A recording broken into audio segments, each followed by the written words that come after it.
Good evening, welcome. Terrific to see such a good crowd here. I am Sue Ryan. I'm on the board of the Journalist Charity and chair the events and fundraising committee. A lot of you here know quite a lot about the Journalist Charity. There's also a lot of people here, which is sort of the point of the evening, that know nothing about it.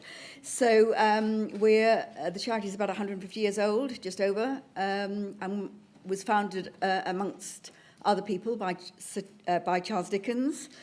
And the purpose is to help other journalists when the dice rolls the wrong way, accidents, illness, whatever. Sometimes what is needed is just a little bit of help to get their lives back together, and that's what we do. When I first joined newspapers, news editors wouldn't sign our expenses until we joined the Journalist Charity, and sadly that doesn't happen anymore, and not sure that even news editors know that we exist. So what we're starting is a membership drive, and for that you get lots of things like tonight, which I'll explain in a minute, but we've got drinks. I think there's on the screen, we've got drinks here, 28th of November. We have Christmas carols at St. Bride's. We have a fabulous party at the Irish Embassy every year. We're hoping to have another event in the spring. We're also linked up with all the other journalist organisations, Women in Journalism, Society of Editors, London Press Club, and all we ask is £3 a month. So when you leave, do pick that up. We felt we needed something really substantial to start this, and so I remember hearing James speak at the what event was it?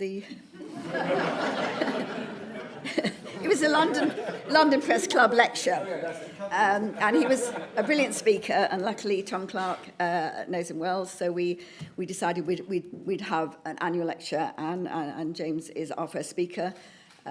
He, as most of you know, was much loved, much respected, editor of The Times and head of BBC News. So I'm going to invite him on stage just to let you know that he cycled here, but via the Royal Geographical Society. So, welcome to James.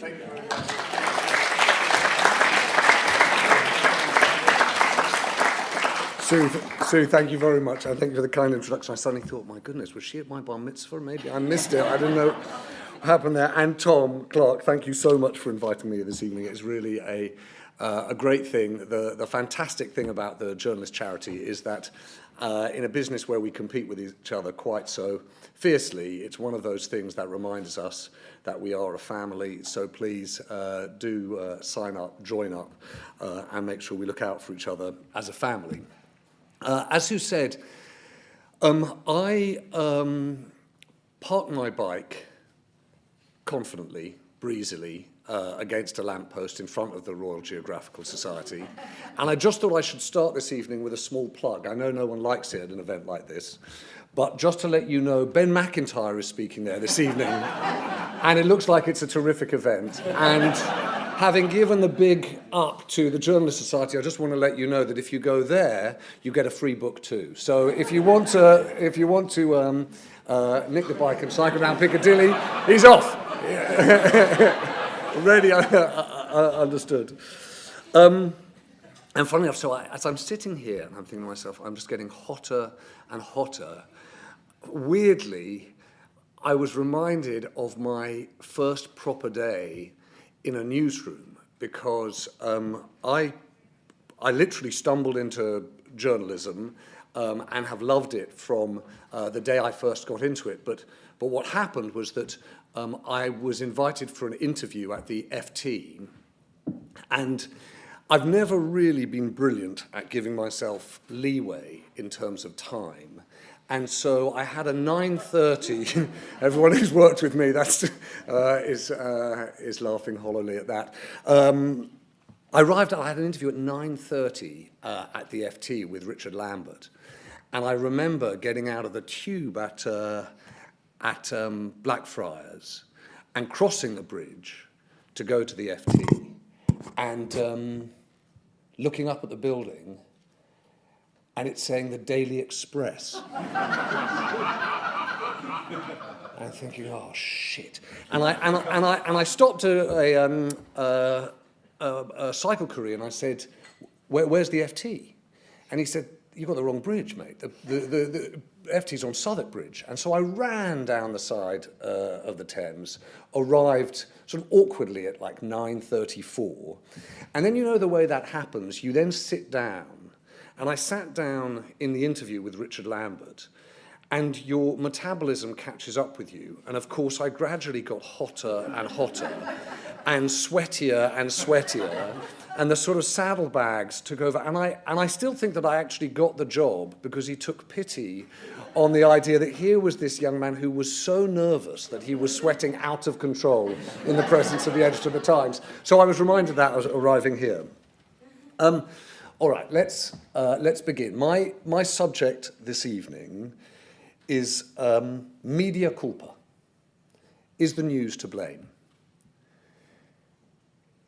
I had a lunch this summer, and it was with a very successful businessman. It was in one of those offices that very successful businessmen have.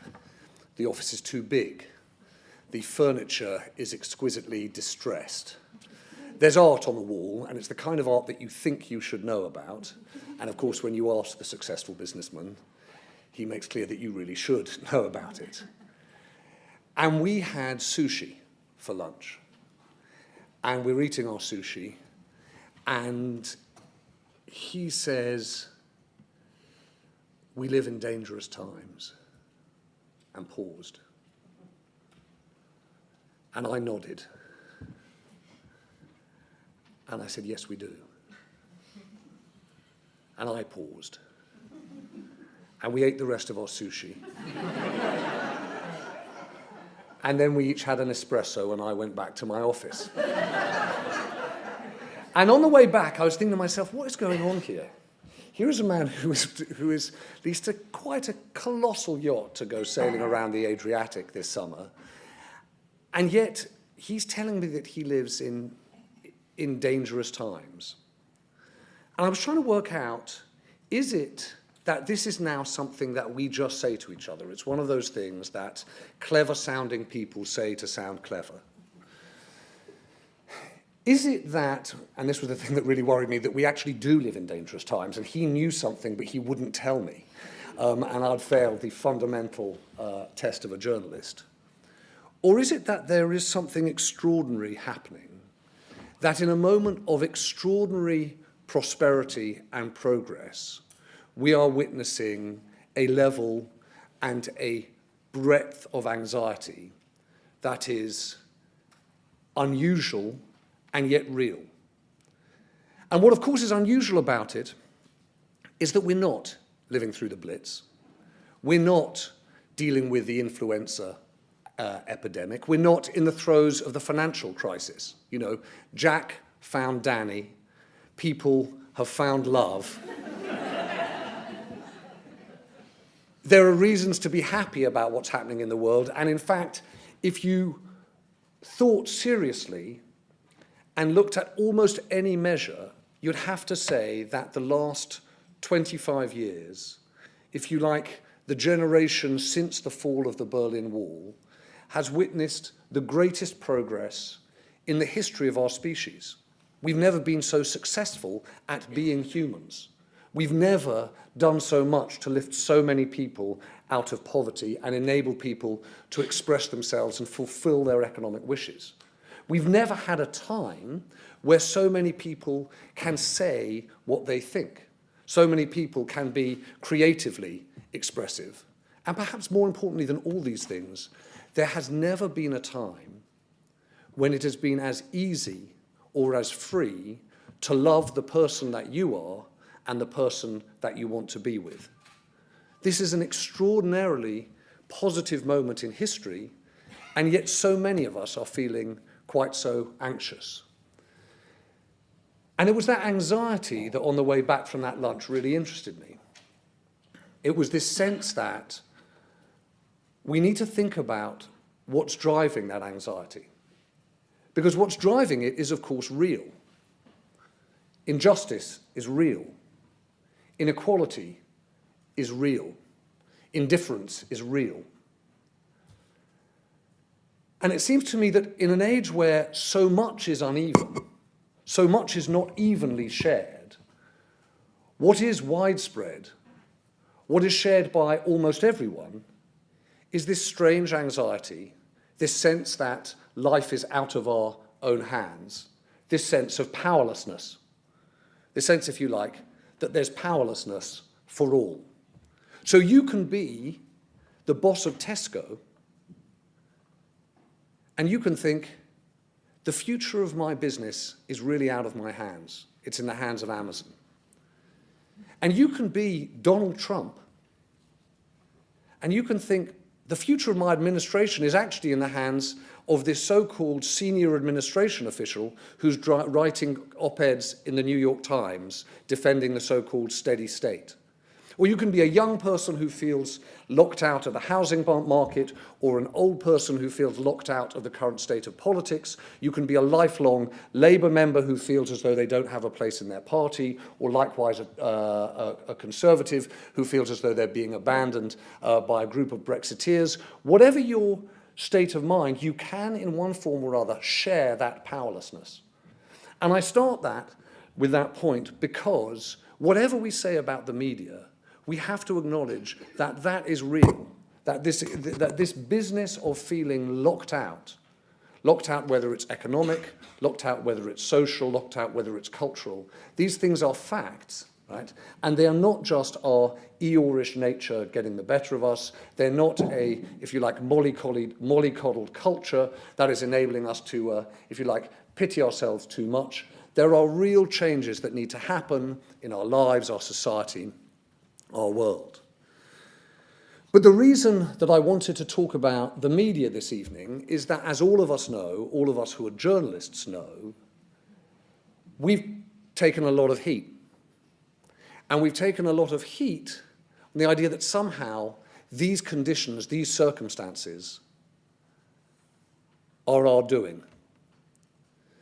And so before going further, and before, if you like, piling in, I'd like to be absolutely clear about what I'm not saying. I'm not joining in any way the bullying and the thuggery that you see from people who frankly should know better. People who are in presidencies, in White Houses, people who are responsible in government and looking these days to intimidate a free press. I'm not buying into the argument that somehow we've got a colossal fake news problem. I don't think that's the thing that we need to think deeply or act seriously upon. The question I've got is a different one. I've got, if you like, a longer term, more profound question about us as a news industry. What do we say to people who argue that we missed, or at least underreported, the three biggest stories of the decade? That we didn't tell them that the financial crisis was coming. That we didn't fully see or fully report the extent to which Silicon Valley was set to disrupt almost every aspect of our working and increasingly personal lives. And that we couldn't put together the conditions that were causing the rise of a new nationalism across Western democracies. When people say, you weren't there for the big stories, what do we say to them? And if there's a lesson to be learned, or arguably several lessons to be learned, what are they? I think that there's some point to saying that we are not, and never have been, in the predictions business. That, you know, as editors are fond of saying, that's for the horoscopes. And increasingly, you see that even people who are in the predictions business are pulling out of it. It's really striking to me, and it seems to me quite a good story, that the pollsters are increasingly getting out of prediction. More and more, they're into demographic analysis. Right? They're into causes. right? Not the future. But part of the reason why we've been under the cosh, if you like, is this complaint that we didn't predict, we didn't see it coming. And we should be clear, that's not necessarily what journalists do. There are also complaints, right, which are absolutely legitimate. Did we have enough of the right people, by which I mean the right mix of people, the variety of people? Did we have people from different walks of life? Did we have the right geographic reach? Are our newsrooms properly representative of us as a country in terms of race and gender and disability and economic background? And clearly the answer is no, and clearly the job to be done is to change that, and fast. Did we also not listen enough to experts? Funnily enough, it seems to me that the conclusion of 2016, the conclusion of what's happened in Silicon Valley, the conclusion of what happened in the financial crisis, is, if anything, we need a greater depth of technical expertise in our newsrooms. We need to think more deeply about specific areas that we may not have studied at school or university, and we need that mix of thought in our newsrooms too. But the argument I'd like to put to you tonight is that there's a reason for the challenge that is being made to us as journalists, and it's something that we can actively do something about. In fact, doing something about it is going to be quite a lot of fun. And it starts with the simple idea that we now produce a lot of news. So I started out, as I said, at the FT. We produced about 200 stories a day. By the time I got to the Times, bought between the paper and the website, we were producing something like 400 stories a day. The BBC, and some of my great colleagues from the BBC are here, the BBC produces about 4 seconds of news for every second of the day. And of course, we are now increasingly overshadowed, marginalized, by the simple volume of news, information, ideas, opinions that's out there on digital media, on social media. What people are dealing with is the noise more than the news. And what strikes me is that there is a response for us. There is an analysis for us that is worth considering. How much has it been the case that in order for news organizations, newsrooms, news brands, news individuals in the news to get heard, in order for that to happen, how much have we started speaking, if you like, to people that we know, to people who share our point of view? And the reason this strikes me as a fun problem to address is that there is a long-standing argument. One of my old colleagues at the BBC and future colleagues at Tortoise is fond of pointing this out. Kerry Thomas, who was the editor of the Today programme, always likes to point out that there are 2 kinds of social capital. Social capital being the people in your life who can help you get things done. There's bonding capital, people who you grew up with, people who are in your family, people who went to your school, people who are from your community, people who through the course of your life you've bonded with. And then there's bridging capital. They're people who you reach out to meet, people with whom you have no prior relationship, no reason really to have a relationship, and yet you make a connection. And it seems to me that if you look at us as an industry, we had a filter bubble long before the internet. It was called Fleet Street. And the filter bubble was, I'm an Express reader, I'm a Times reader, I'm a Mirror reader. We spoke to people that, if you like, we knew.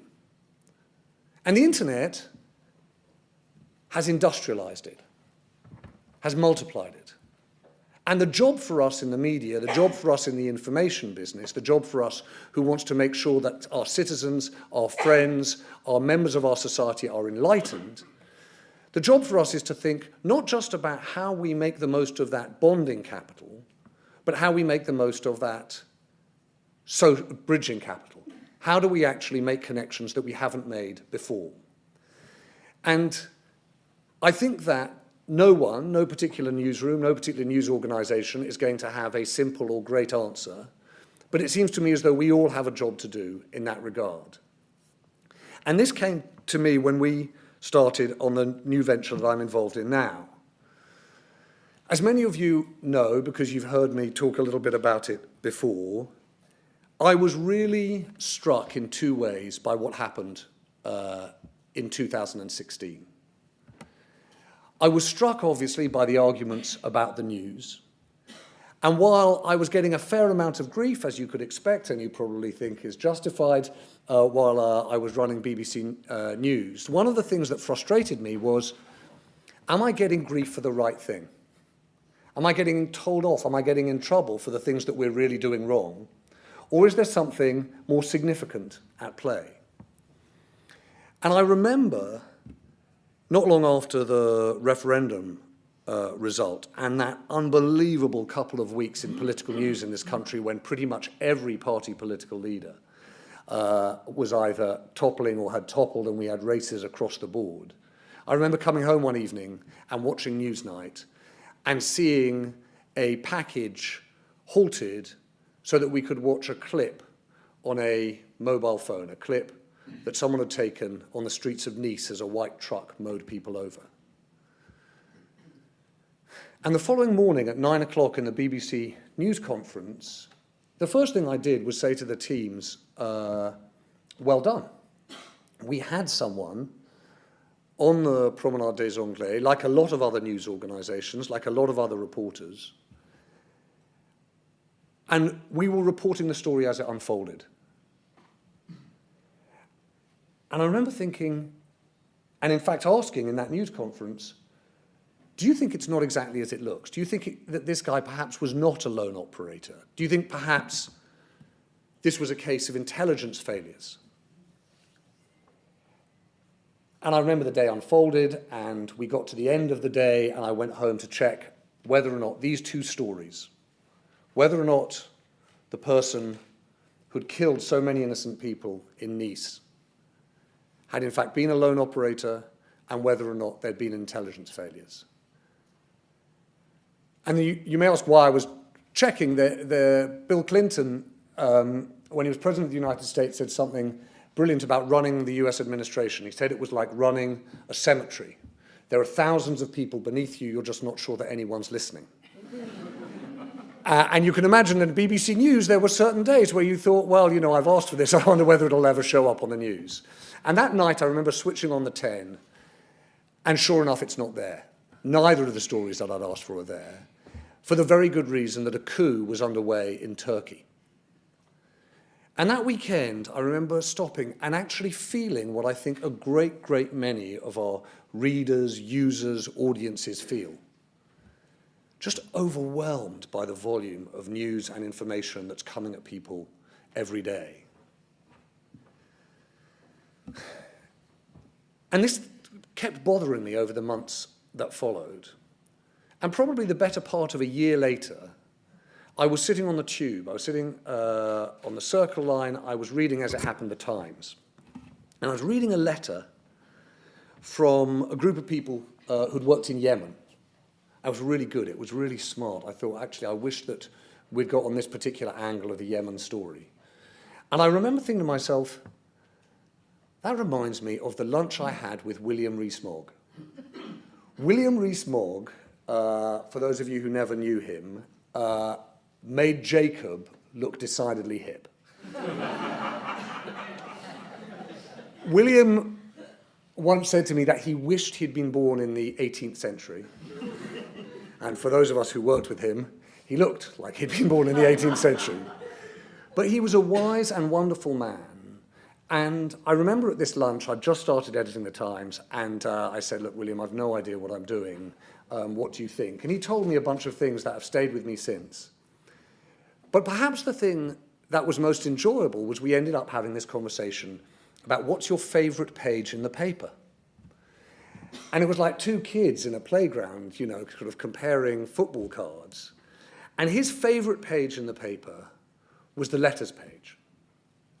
He thought the letters page contained all of the enthusiasm, all of the eccentricity, and of course all of the expertise of Times readers. And I love the leaders page. I love the leaders page because I couldn't believe that at midday, every day, a group of really rather brilliant people would come into my office and say, right, what do you think we should say about North Korea or Michael Cohen or killing badgers? And we would have to, every day, come up with some kind of clear, concise, and ideally well-informed point of view. And I remember sitting on the tube that day, looking at the paper, thinking, if you could somehow match the openness of the letters page with the discipline of the leaders page, might you have something that would go some way to opening up journalism, but also getting at stories in greater depth? And so this brings me to what we're trying to do and to the point about bridging.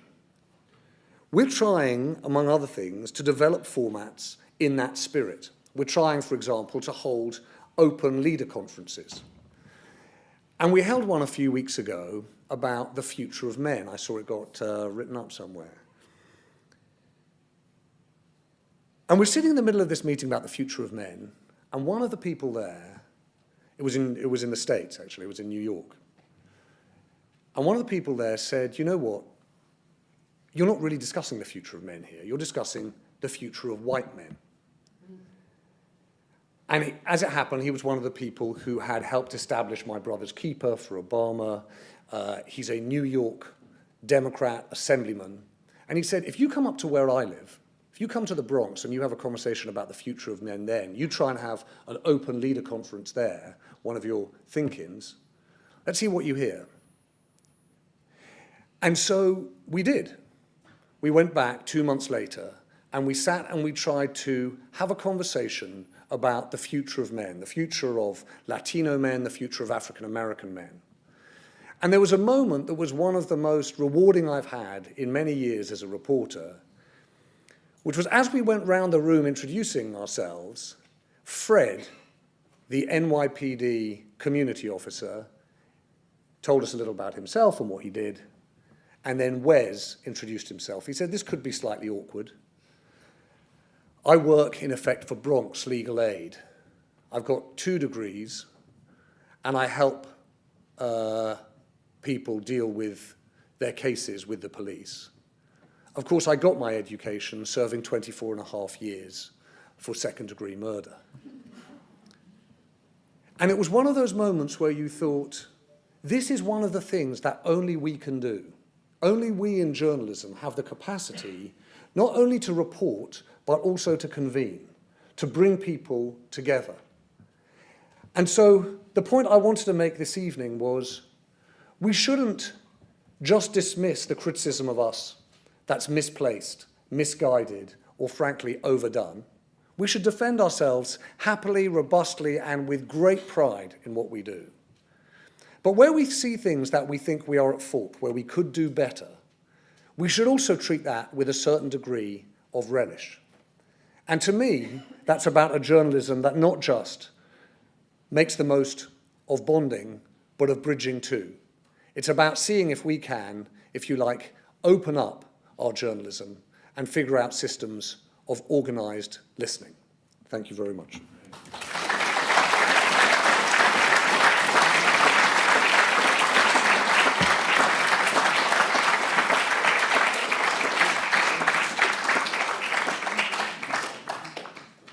And we have half an hour, as long as you like. I think, let's have more questions and more thoughts and more discussion than Ben Mack would get. Yeah. What's tortoise? Pardon? What is tortoise? What is tortoise?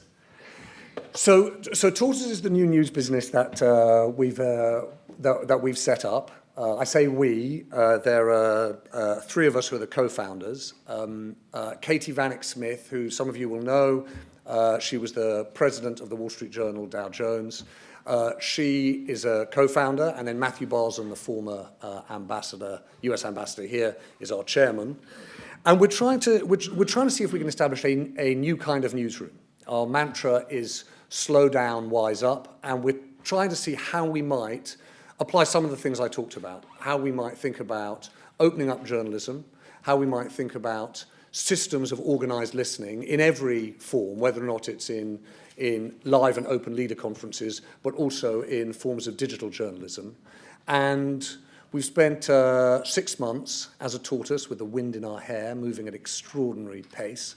And our thinking is, can we figure out ways of doing investigative journalism, analytical journalism, opinion, in a way that's accessible, engaging, and doesn't just tell you clever things, but figures out ways that we can listen and hear from people too. So that's what we're trying to do.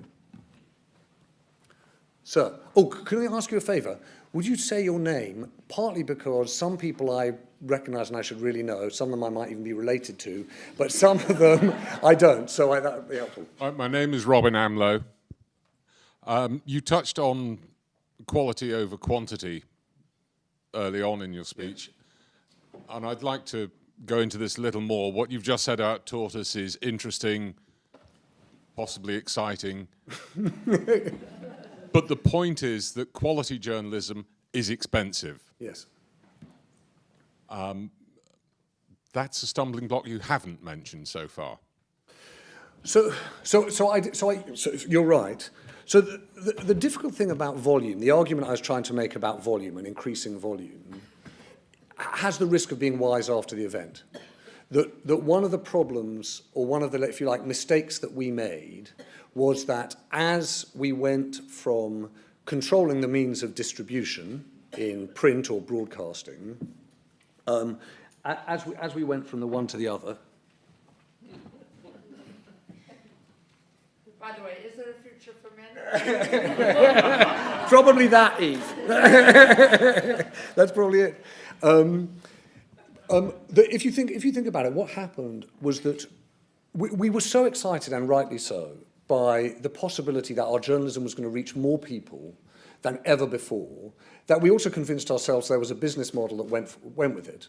And to be fair, you could convince yourself for a while that online advertising was going to work. You know, no, hang on, it's really important, because we're about to make, like, all of us in this room are in the business of making mistakes that we can't see at the time, right? And I think it's really dangerous for us to say, well, not dangerous, it's a bit grand, but it's sort of easy to say, you could have seen Facebook coming, or you could have seen Google coming. But the truth was, when we were back in the sort of mid-noughts, and we were trying to, people like me, were trying to encourage fellow reporters to report not just for the paper, but online. The excitement was that we would get these huge audiences, and even though we would get a smaller revenue per set of eyeballs, overall we'd get so much more.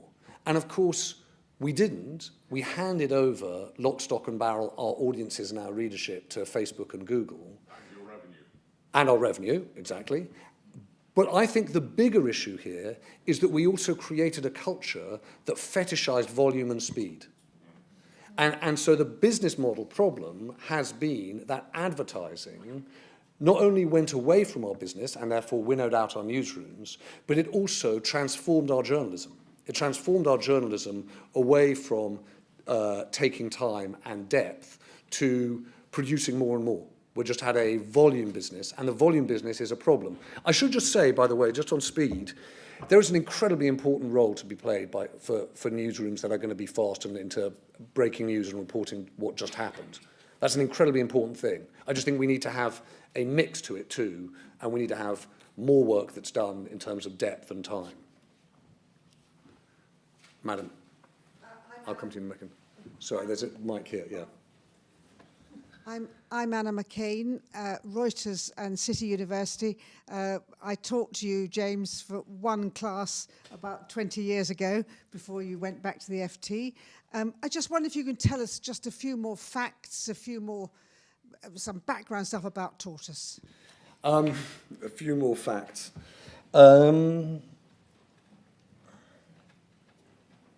So, yeah, So the reason, just so you know, the reason for the coyness is not, I had to go and speak to some colleagues at Sky today. They were like, "Oh, it's so exciting, your secret thing." And I said, like, by the way, it's not as exciting if you're in it, but the secrecy actually is misunderstood. We're not trying to be secret. What we're trying to work out is, how do you best make sure that when you set out and say, this is what we're doing, people can go and actually get it and try it? And so what happened after I left the BBC, brilliantly and classically, so I announced in October of last year that I was leaving, and in a sort of classic BBC way, by 4 o'clock that afternoon, I'd had, you know, The World at One, 5 Live, the Today programme, etc. They all wanted to hear. And I said, A, I'm still here, if you don't mind, and B, would you mind if we waited till we were up and running? Because it seems a shame to tell people what we're going to do 9 months out before we do it. And so that's the only reason for the slight coyness. What we're going to try to do is look at different formats in storytelling and information gathering. So, for example, I'll give you the example of how we're trying to think about these live events, these think-ins. So we call them a think-in because I tried people on an open leader conference and they thought it was going to be like a room full of CEOs, which, as you can imagine, was not that appealing. And the idea is, how would you take the experience of a newspaper leader conference and instead of having just journalists, if you like, in the room or around the table, have a group of people who've got a breadth or a range of expertise. And from the start, what we've tried to do is in small groups, just trial it as an idea, see whether or not actually it could work as a different format. And the first one that we did on cryptocurrency. Not the sexiest of subjects to some, but intriguing. And the question we asked ourselves was, should you, or should we as a society, ban, regulate, or embrace cryptocurrency? And the idea was to have a group of people in the room who were going to know more about it than a journalist, because they were going to be either traders in Bitcoin, or were they going to be investors in a blockchain, or they were going to be regulators, the whole group. And it was a really interesting hour and a bit. And at the end of it, happily, I did come to, and I felt we came to, a more or better informed point of view. And that was that we shouldn't ban, regulate, or embrace cryptocurrency. The truth is that cryptocurrency, Bitcoin, is not a currency. It's an asset. And we should do with it what we would do with any other asset, which is we should tax it. And the hope that I've got is that we'll be able to take a whole range of subjects and start thinking about them out loud, and as a result of it, we'll come to a better informed point of view. And then, of course, the question that flows from that is, well, how are we going to do that digitally? How are we going to do that in narrative storytelling? How are we going to do that when it comes to sourcing different opinions? And how are we going to make sure that we reach out beyond the rooms that we naturally find ourselves in, and make sure that, if you like, we take our tortoise on tour to hear from a group of different people who wouldn't otherwise necessarily inform that media opinion? So that's the, if you like, the spirit of it, and that's one of the sort of formats that we're working on. Yes, sir. Now I'm come to the back, if I may. Jack Evans. You mentioned the rise of nationalism as something that the media's underreported. Might it be the case that it's been overreported, in fact, especially in Europe? I mean, the far right have flounced in some elections. I mean, in Sweden, they didn't do as well as everyone was saying they were going to do. It's the same hype around Le Pen in France. And it's hard that I know this is the sort of, has Nigel Farage been on Question Time too many times, question in the UK, right? So I think it's really hard to make the case that a new nationalism, all of these words are freighted, right? Populism, anti-establishment politics, that the media has, if you like, over-reported that. And the reason for that is, you have to look at Germany and think that the AfD is changing the dynamics in politics. You have to look at what's happening with Salvini and Orban in Italy and Hungary and think there is a very meaningful difference to the politics there, and that's having an impact on the whole of European politics. And if you think David Cameron overreacted to the threat of UKIP by calling the referendum, that may or may not be an accurate description of his decision. But there is no question at all that he responded to what he perceived to be a threat of that kind of politics, called a referendum, and this country is leaving the European Union. So I don't think I don't think it's, I'm more of the view, did we do enough to see those dynamics coming? Do we fully understand the extent to which those things are going to play out? And even now, I'd look at a country like Germany and say, how much do you think we have in our minds the likelihood of Merkel leaving next year? If she were to leave, what does that mean in terms of the changing dynamic in Europe?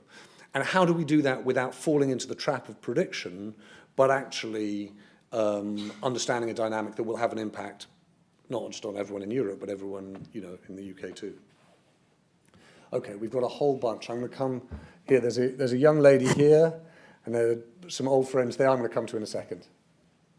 Madam, yeah. Yes, so I was wondering, for Tortoise, how many articles are you looking to publish, and how frequently? There's going to be very fewer, a lot fewer is the answer. Yeah, a lot fewer. I'm going to ask this young gentleman here, now I'm coming to you. Steve Peter, I'll come to you in a second. Hi, Alec Fullerton. You've spoken a bit about sort of communities in America with the Bronx, and a bit about sort of far-right nationalism in Europe. And I was kind of wondering what the scope of the project will be in terms of, I mean, you've suggested you would be crossing international boundaries. It's not going to be a purely UK-focused outlet. And also, would you be interested in crossing linguistic boundaries, especially in terms of having sort of these open think-ins or open leader conferences?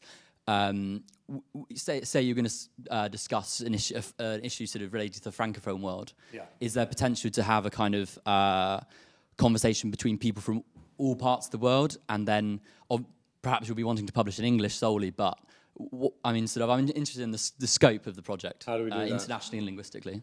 So we're definitely, for example, we're trying to, we definitely don't think we're the only people who've got an interesting idea or a different way of trying to do things. So one of the big things we're trying to do is partner with people who might enable us to have different conversations. So one of the things we've been working on is how would you do that as regards migration, for example, right? And not just, looking at from the perspective of inside this country, but from the perspective of people who are moving around the world. And there, of course, you would have to figure out a way of dealing with language. But sort of put simply, our starting point is that we are going to try, we're going to operate in English, right? We're finding that hard enough, frankly. So we're going to just start there. But to give you a sort of scope, one of the things that I found and continue to find sort of frustrating about the news is those days where you think, do me a favour, this is just a default lead on Brexit. You've got nothing, and we're leading on Brexit, right? And one of the frustrations I had as a journalist, and continue to have, is that we're often very good at reporting the things that we understand that aren't important at the expense of things that are important that we don't understand. And we're trying to start with this perspective that there are these big 5 forces that are driving what happens in the 21st century. And they are technology, natural resources, identity, finance, and longer living. The fact that life expectancy is reaching towards 100. And we thought when we started out, oh, you know what, that would be kind of catchy, wouldn't it, to have 5 sections? And the more we thought about it, the chewier that seemed. And so actually what we're trying to do is organise ourselves around those big 5 factors, those big 5 forces, but actually present what's happening in ways that actually speak to each of us about our lives, our society, and our world. And so I guess your point is, if you're thinking about the world, really think about it and make sure you're hearing from people from not just, different walks of life, but from different countries and communities, which we'll try to do. But as you can imagine, you know, slow and steady wins the race. Yeah, okay, Peter I'm going to come to, and then I'm going to come to the two gentlemen here. And I'm going to do shorter answers, because obviously that's killing the whole thing. Yeah. Peter. Thank you. I'm Peter York, and my question is about the new breed of people who are seeking, across the West, to delegitimize every kind of mainstream media organisation. Yeah. An example would be when Newsnight, who hugs these people close, talks to Sebastian Gorka. And Sebastian Gorka tells Emily Maitlis that she's a wicked woman representing a wicked organisation. And the conversation continues. What's that about? What should mainstream media organisations do about people like that? Because it represents the shadow of the Trump base in every Western nation and beyond. So I think, Peter, most importantly is don't be distracted by it, right? You'll almost, not always, but often find that, you know, the shooting of the messenger happens when no one wants to discuss the message. And, you know, I thought Andy Marr said something very smart in the throes of sort of 2017 when things got hot as we went into that snap election. He said, you know, one of the things that we're here to be is calm.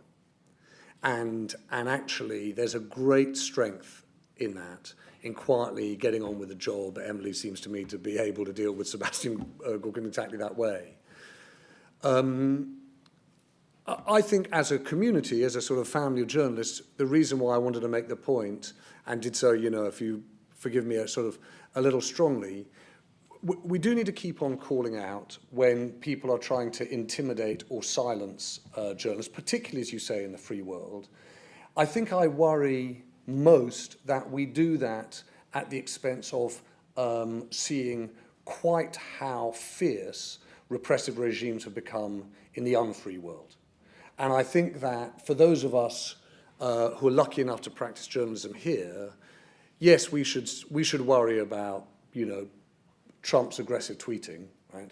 But we should really worry about the imprisonment of reporters in Myanmar, and we should really not stop talking about what's happened to the free press in Turkey, and we should make sure that we don't lose sight, because those are now cause celebres, of what's happened in, you know, in northern Nigeria, or in fact of what's happened in Xi Jinping's China. I worry that, to a certain extent, one of the things that sort of the Trump presidency does is consumes our thinking at the expense of our awareness of what's happening in the rest of the world. And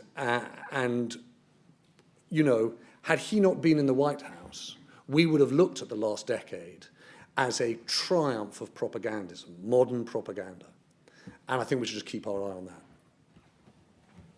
that. Chris. Chris McCain, former Times colleague. James, this all sounds great and radical and all the rest of it. I have a very blunt question. Is it going to work? How is this dear old tortoise being monetized? Ah, yes. I thought you were going to say, how long does it hibernate for each year? That's a different thought. So as you can hear, I'm very skeptical about advertising and what it does to journalism. So we're trying to, and if anyone who knows Katie Vanek Smith will know that the real thing that she did at the Times, as you'll remember, Chris, was that she set up something called Times Plus and tried to move us from being an organisation that just sold papers or subscriptions to an organisation that had members. And if you listen to what I'm saying, I'm really interested in the idea of having an open newsroom and one in which you feel you can really join us. And so we're looking at how we would develop that membership model and develop it for Tortoise. And by the way, just so you know, I'm going to lambast, sort of bombard all of you people with requests to get involved, become members, do all of that, shortly. Yeah. Sir. Firstly, thanks for a great speech today. I had two questions. The first one, During your time as editor of the Times, what was it like covering the phone hacking scandal? And my second question, please. I once read that there was more unity across all Rupert Murdoch's newspapers around the world than there was in the White House during the war in Iraq. What did you get much influence or direction from the proprietor when you were editing the Times? By the way, are you serving sandwiches or anything in the middle? Because when I get going on this question, it might take a long, long time.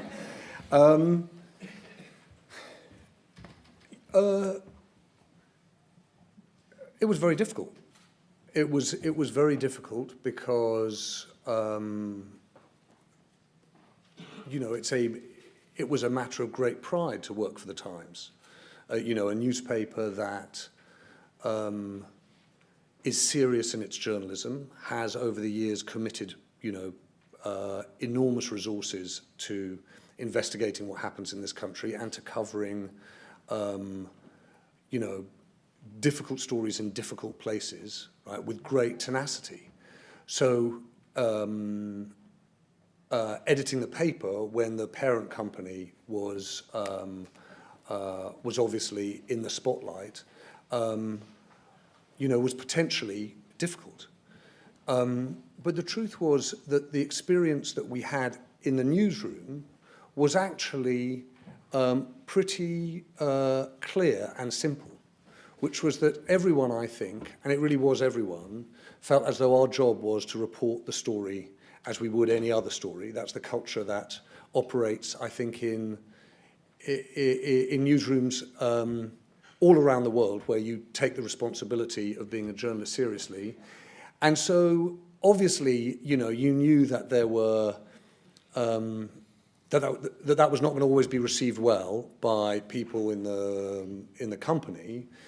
But ultimately, I think the problem with answering this question is you can't but sound like a Boy Scout, and it sounds a little bit worthy. But the truth is that anyone who's ever done anything journalistic knows that your boss is really the reader or the audience, right? They're the person that you most worry about sacking you. And so your job is to try and make sure that you do something that, you know, is worthy of them. And so, to be honest with you, that was, I think, the spirit in the Times newsroom. And you know, and it's a great newsroom of great journalists who, I'm proud to say, did, I think, you know, a great job through it all. On the Iraq War, truth is, I was at the FT. So the funny thing is, I think you'll find, actually, if you look, that, and if you study it, and heaven knows enough people have studied it, that it's extremely variable, right? That the extent to which, you know, Rupert Murdoch engages in different papers at different times is extremely variable. It depends partly on the paper, the place, the relationship with the editor. And the measure of it is that you can see that people take different editorial positions. So that was my experience of it. I'd come from the FT and arrived at the Times and got on with it. So I'm coming, Steve, then I'm coming front. Thanks. Steve Barnett, University of Westminster. Just a quick comment on the last question, actually, as someone who followed the phone hacking quite closely. The Times reporting was pretty impeccable. Couldn't quite say the same for The Sun, but I think there was absolutely no problem with the Times. As a journalism educator, my question is also about funding. And obviously, any new enterprise is going to be very welcome. There's an awful lot of journalism students being trained out there, very idealistic, wanting to get on with it. The Cairncross Review, you'll know about, which was set up specifically to look at the sustainability of new forms of journalism. One of the options that many of us have actually supported is a levy on big tech companies, Google, Facebook, etc., making money out of other people's journalism, which could then be redistributed to new journalism enterprises. So 2 questions, really. Would you support that? It would be distributed by some kind of independent body based on the merits of the enterprise. And secondly, would you apply for and accept funding from that kind of independent organisation? I think, Steve, I'd be very wary of it, right? So the reason for it is that I think there's a lot of good and serious thought that's gone into it. The question I've got, having worked in both the, if you like, the commercially funded or consumer funded media and the publicly funded media, is that once you're taking some form of public funds, the question is what can you not do? Now the BBC has a very specific responsibility. We are in effect universally funded. We are funded by the license fee. And as a result, there are a lot of things that journalistically are really important to me, like having a point of view, campaigning, picking certain fights, taking certain stands. Now, once you take public money, taking a stand is a harder thing to do, given that it's, as you say, the public's money. So I'm wary of it. That said, I do think there is a big question here, which we're all sort of scratching towards, which is how are we going to create a public square that exists in our digital lives as it has in our physical lives? And I think, as I say, we're scratching towards it. I personally think we are going to need to look at those people who are operating that digital square and say, you need to contribute to the health of our society and contribute to it in terms of information and education and the extent to which we connect and communicate. So I do think there's something there to it. I was quite struck by Jeremy Corbyn's speech. I don't know whether, as you know, when I did this Cudlip lecture, I talked a little bit about this idea we discussed at the BBC of what would it be like if you created a British digital corporation and how would that operate and how might those companies from Silicon Valley that are changing the shape of media in this country contribute to that public square. I have to say, if I was one of those companies and I heard Jeremy Corbyn suggest something similar, I would have bitten his arm off, because that is a way of getting tied into the culture and the society at what to them was going to be a relatively low cost. So if anyone does do something like this, I hope that we make sure that it's properly and fully funded. So who have I missed? Oh, hello. So, and then I'm going to come back. Thanks very much. Hello. Ian Murray from the Society of Editors. You started, James, by basically saying that things aren't as bad as are portrayed. We're living in glorious times compared to days gone by, and yet that's not reflected really.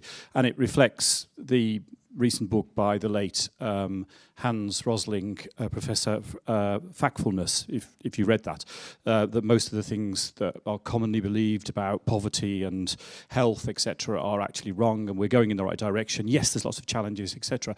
Do you think, therefore, that it's beholden on all kinds of media outlets in the advanced world, and particularly in this country, to actually attempt more to balance the kind of news, that things aren't as bad as perhaps they're making them out to be? There was a great piece. I remember one of the pieces when I started out at the FT. There was a brilliant piece about a newspaper that had set up somewhere, I think, on the eastern seaboard in the States called Hope. And it was in a town called Hope, and it was about hope. And it was one of those classic Wall Street Journal pieces about how a new newspaper called Hope, dedicated to positive news, had a kind of feud that was simmering in the newsroom, and that the commercial department was at war with the editorial department. It was one of those wonderful wry pieces about, how things that start with goodwill can sour. I guess what I was trying to get at, Ian, was to say we can have a broader perspective and see the nature of success and see changes in prosperity and freedom of expression and particularly love, and yet also acknowledge that this sense of powerlessness, this sense of being locked out is real. And I think that one of the things that's frustrating, and it's frustrating given that our audiences, our readers, are smart and experiencing the world as we are, is when people say, oh, look, I don't want to be involved in the politics of the left or the politics of the right, and then find themselves in a position where the centre sort of assumes that things are getting better and you're on board with that general worldview. I think our job, is to be able to provide that perspective and context broadly, but also be alive to what's happening in people's real lives. And one of the things I think that's really difficult, I mean, difficult for someone of my age who grew up with a kind of journalism that was rooted in an analysis of economics, is to try and think about journalism that's rooted in an analysis of culture. And that is that's a big change, because either the reporting we do gets sort of very mushy, it's not as clear what the story is that we're after, or it's just simply not reported at all. And so that analysis of culture alongside the analysis of economics, I think, is really important. I think that gets close to it. Doesn't answer it, but close to it. I'm going to ask this gentleman here and this gentleman next to him. Okay. In the blue shirt. And then I'm going to do 2 more quick questions, and then we'll finish because you must be getting tired. My name is Joshua. Sir. Thank you very much for all of your insights. I'm interested to, you're talking about setting up a public square, but I'm thinking, why would you not do that through the sort of mainstream media that already exists? Sort of, why did you feel the need to create something new, let's say? Did you lose hope? No, so just so you know, this is the main... So I arrived from the Times as a massive believer in the BBC, spent the better part of 5 years there, and left an even bigger believer in the BBC. Right? So I fundamentally think that one of the greatest things about us, culturally and socially, is the creation of an organisation that has the lofty aims of nation speaking peace unto nation, and making sure that the best of everything gets to everyone.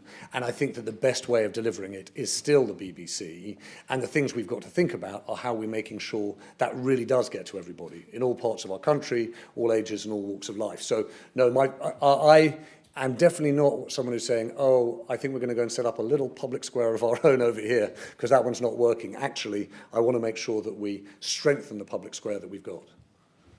Sir, at the back, and I'm asking this lady here. Chris Boffey. Yes. I'm old enough to remember when there was a pyramid of news, and people like me working on our weekly newspapers would get stories and it would feed up the chain, and hopefully we would get it in the national newspaper. Yeah. That's not happening now because newspapers, I think, are taken the wrong way, and well, they either don't exist or they just cut staffs. How can we get news from the bottom when no councils, courts are being reported, and basic levels of reporting are not happening? And secondary question is that I was really worried that you and Rhys Mogg, who were editors 200 years apart, thought the letters page and the comment pages were more important than the news pages. Yeah, I know. Isn't that ridiculous? Sort of, you know, grand people sounding grand. On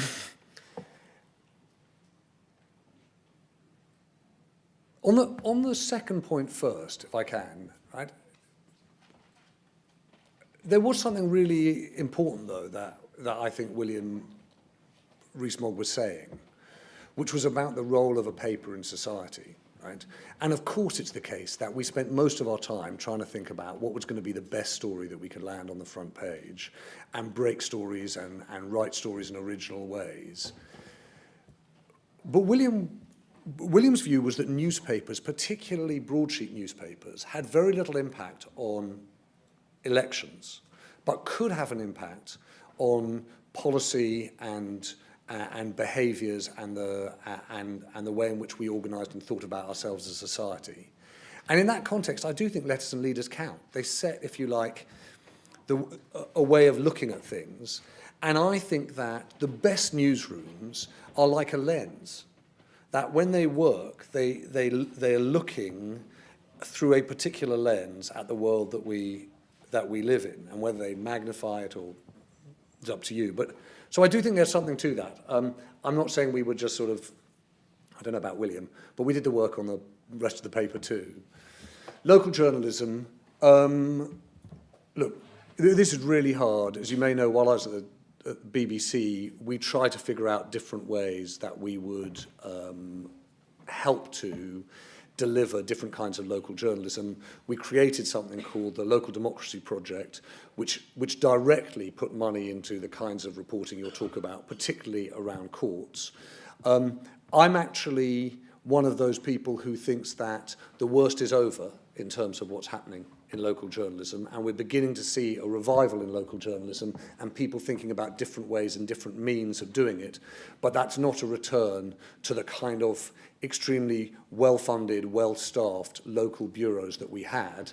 And the risk is that the public gets, you know, more frustrated by the media as a result, because they feel that it's more London-centric, more metropolitan, you know, and more out of touch with real lives. So it's an urgent thing that we have to fix, and as it happens, we're trying to hold a session on that in the next few weeks, so we're going to try and have a think about it. One final question. I said this lady here. No, that's not you, I'm afraid, Eve. It's the lady behind. Thank you. My name is Nushin. Sorry? Nushin. Nushin. Agan. Why did you choose to work 3 sort of different, diverse organizations such as Financial Times, and the BBC? And which one is your favorite? Great question. I worked just because I was incredibly lucky to get jobs in any of them. Frankly, you'd give your eye teeth to work in any of those news organisations. As I said, the editor of the FT took pity on me.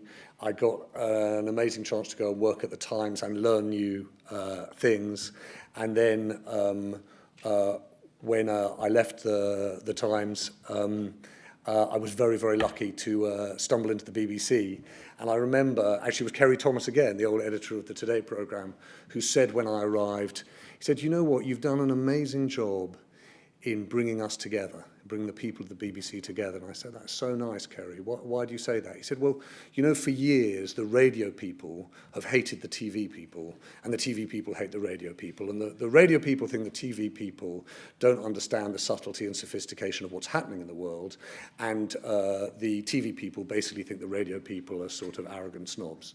And he said, the thing is that we can all agree that print has nothing to teach us. Thank you very much. Oh, sorry. Tom. One final question, and I always ask this when we're fortunate enough, as we are tonight, to have so many young journalists here, yes, wannabes, aspiring journalists.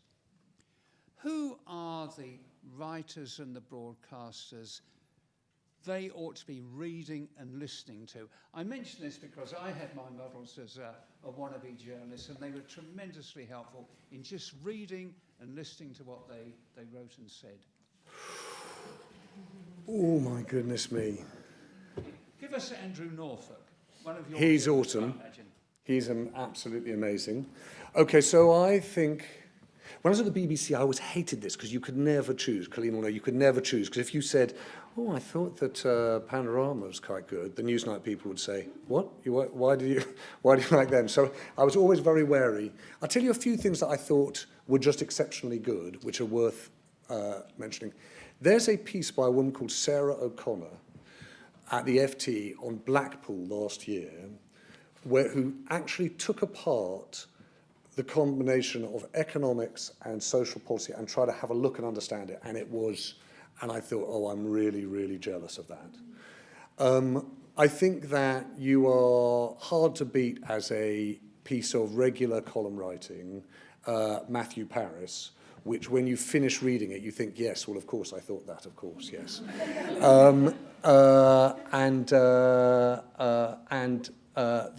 That's great. And I'm going to say one final thing. When we were sitting around talking about what we were looking for in reporters, we thought we were looking for people who were curious, generous, have a sense of humour, and are morally serious. And Colleen, who I pointed out, who was a colleague of mine at the BBC, had that quality, those 4 qualities, and the quality that I think we all know you have to have in journalism, which is extraordinary tenacity. So thank you very much. Thank you very much.